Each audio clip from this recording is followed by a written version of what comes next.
byumva sisiteme ntabwo njye nayagizeho amahirwe menshi bitewe n'ubwizigame bukeya mfiteho.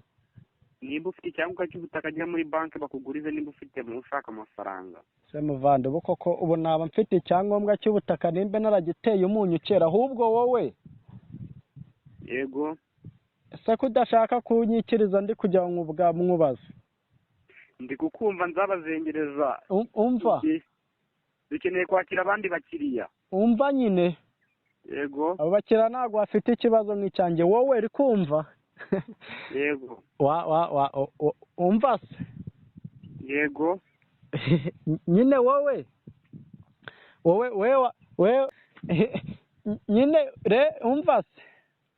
Yego. None se wakipfuye isunzu ko mbizi ko abantu mukoraho muri iyo nzu za MTN muba mufite ku masene menshi. Yego. ukanguriza ibihumbi 100 byonyine, ntabwo ari menshi. Nzabazengereza. Yego. Bisaba kuba ufite umutungo, ntabwo twese dutanga amafaranga. Hoya ni wowe ndi kubwira, wowe wobwe wangurije atari MTN, wowe ku isene zawe ufite.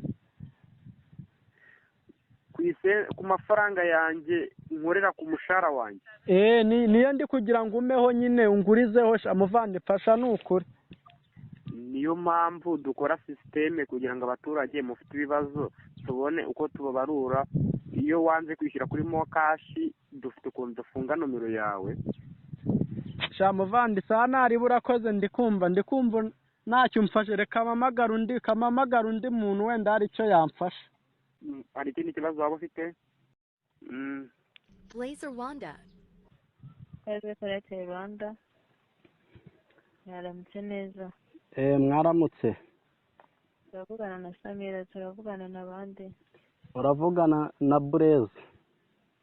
Tugufashe gute kuri Airtel Blaze? Nyine hari akabazo nari mfiteho.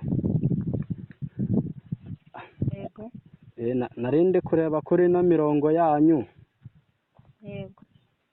Nabuzeho umurongo wamfasha kuba nakiguriza nk'amafaranga yo kurya. Kwiguriza amafaranga?